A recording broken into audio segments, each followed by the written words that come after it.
my stroke, see my hands are all the way back here by my hips, and I'm looking down towards the bottom of the pool. See a nice line all the way through. When Lindsay uses a two-beat kick, she is very aware of her body balance.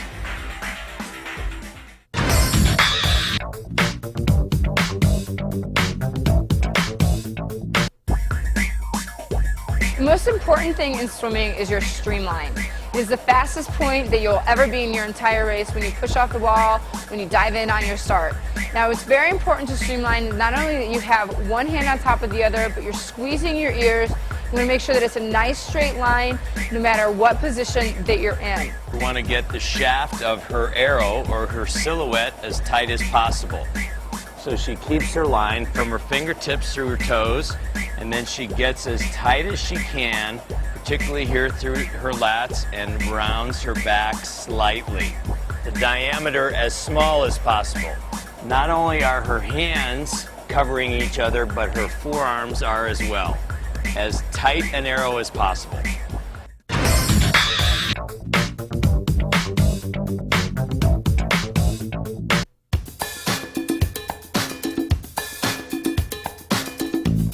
Now we're going to focus on the start. For me, it's not one of my specialties and not one of my strong points, but I'm still working on it and trying to make it better each time I get in the water. The first thing you want to do is when you're behind the blocks, and in my case, that's kind of when I decide that I need to settle down and start thinking about my race. And then I prepare myself to swim the best I possibly can at that given time.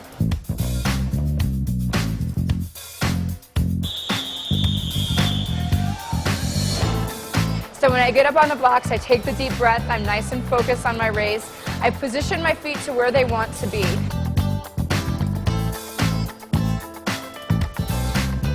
When you come down and grab the blocks, you want to make sure that your arms are straight, they're not bent, and you want to make sure that your entire hand is over the block. Your thumb is not grabbing the block, your thumb is actually going to help you push off the blocks. When you're standing on the block, you need to focus on the one point of entry. You know, whether that is a little closer or a little far away, that's where your hands need to enter the water. If you have a tendency like me to lift your head, if you find that point of entry, you won't overextend your head and you won't lift your head too high out of the water because you'll always be looking at that point of entry. As I get ready to go in, I've already found my spot that I'm going to enter the water in. I take a quick peek, my head goes right back in the streamline, and my whole body goes in the same hole.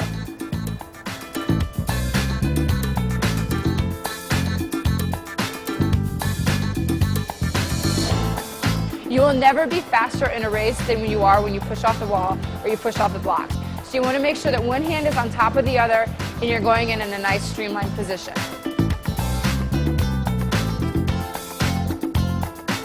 In order to get yourself to come up to the top, you want to make sure that you're not lifting your head up out of your body position, that you're lifting the back of your neck, and that'll help you get to the surface.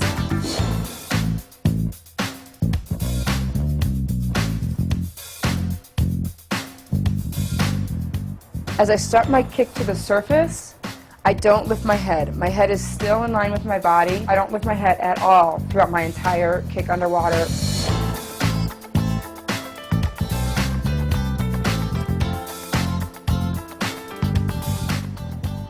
Again, I find my point of entry, my feet drop down. I start my kick a little too soon on this one, but look at how I get the flipper effect with my feet and my ankle flexibility. This is going to get me to the top of the water a lot sooner and be able to start my stroke a lot quicker.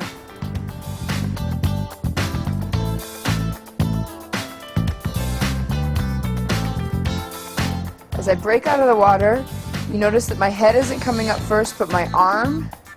My head is still in line. The most powerful stroke of your race is right when you come out of the start.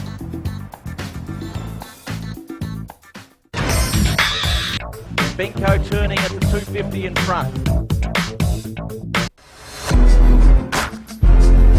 Next we're going to work on turns, which is also another extremely important part of your race. If you're a sprinter, you only get one turn, you better make it good. If you're a distance swimmer and you get 12 turns, you better make them good. The first thing that I like to think about when I'm doing a turn is I'm 6'1", And so I need to try to get around as fast as I can compared to the next person who is not so tall as me. So what I try to do is make sure that I'm not looking up at the wall. I want to make sure that I'm finding a spot on the bottom of the pool that I can look at that can help me rotate on my turns. If I'm looking up and I'm coming out of body position, it's only going to make me slower. I don't want to breathe into the turns because then that throws off my body position and I'm not diving my head down and tucking my chin into my chest, which is going to make me rotate and going to make my hips come over faster.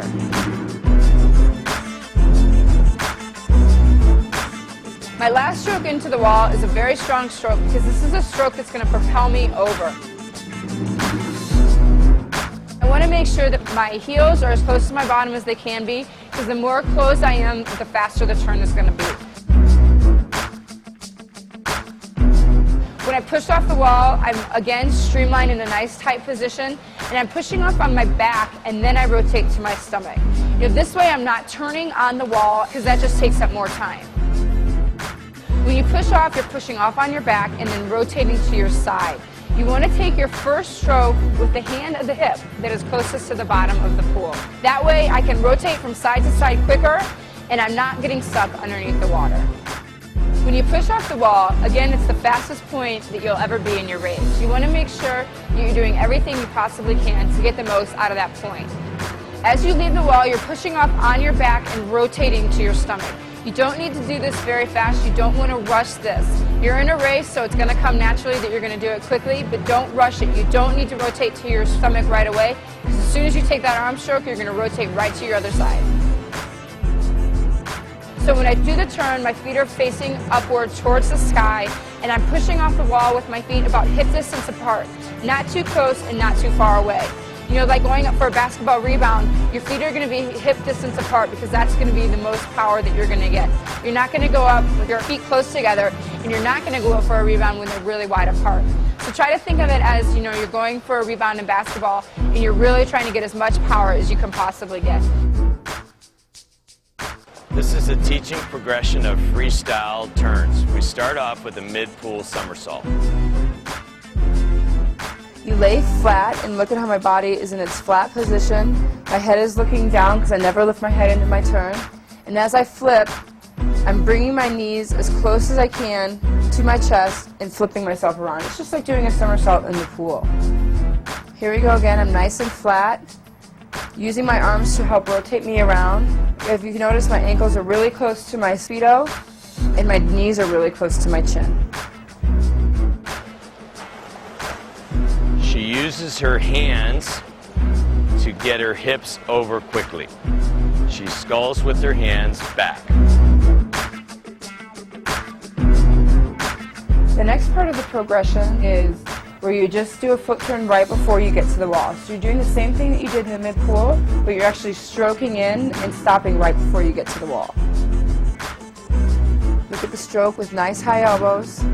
Take my final breath and then I don't breathe into the wall. Do the same thing, but I'm getting a feel for where the wall is. The next part of the progression is the same thing, but your feet actually land on the wall. So you get a feel of where you should actually place your feet. Now she's going to put her feet on the wall, but not jump.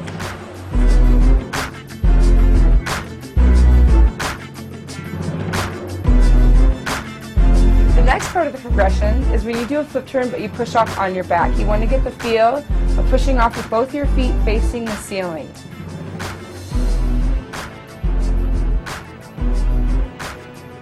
Nice and tight and streamlined, even though I'm on my back. This is going to teach me to push off on my back and then roll to my stomach.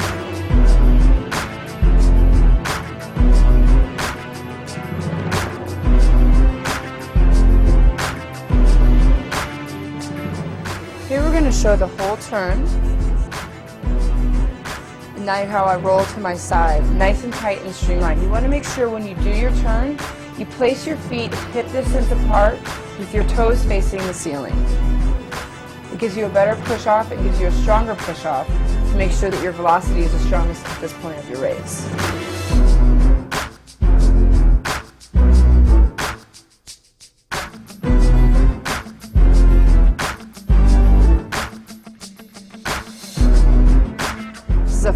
turn, not breathing into the wall, dropping my head down, not looking up for the wall, keeping my head in line, and pulling with the hand of the hip that's closest to the bottom of the pool.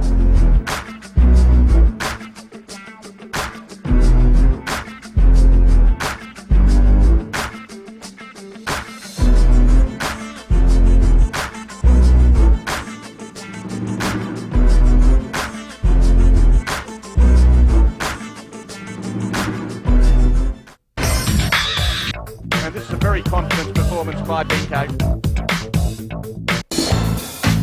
Every single day in practice, you can work on great finishes when you're finishing a set or even when you're just practicing. You know, I've only lost one really important race by 1/10 of a second. I can't even tell you how many I've won, but I do remember the ones that I've lost.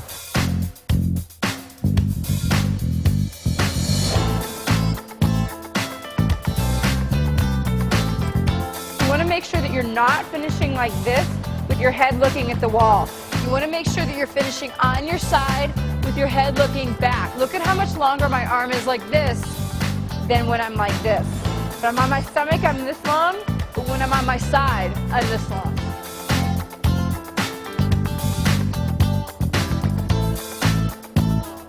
If you look, I take my last breath before the flags. I'm not breathing into the wall.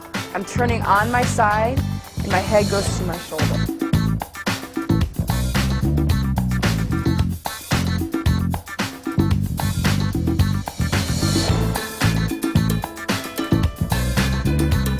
Nice and long, body in line, and finishing with my fingertips to the wall first.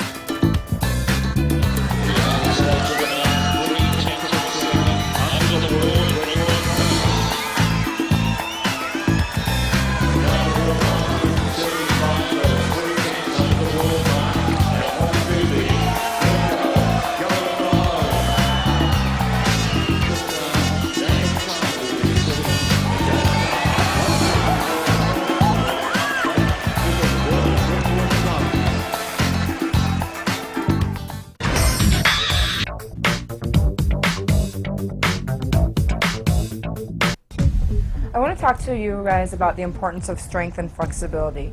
Every day before practice, no matter what practice we're getting ready to do, we always do the same stretching routine for each practice. Since I've been at USC for the past 9 years, my flexibility has gotten much, much better, and I feel like that's helped my swimming ability. These are a few stretches that we do every morning and every afternoon before we get in the water. You know, just light stretches, but making sure that we're warming up our shoulders, warming up our hips and our legs, and our ankles especially, just something that we've worked on a lot in the past couple of years that I feel like has made me a much better swimmer. As a swimmer, you especially want to make sure that you stretch out your shoulders. These are a few shoulder exercises that we do every day before we get in the water.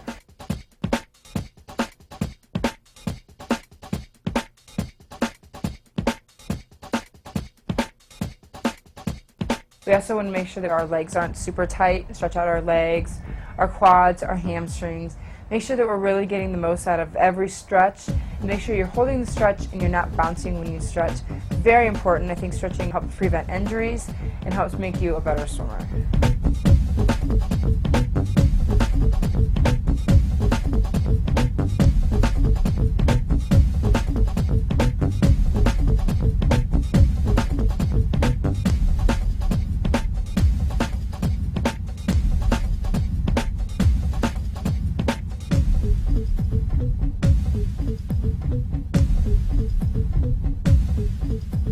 We also want to make sure that we stretch out our ankles. Ankle flexibility is really important in swimmers, not only if you're a breaststroker, but also if you're a freestyler. It's very important, and these are a few ankle stretches that we do to help stretch out our ankles.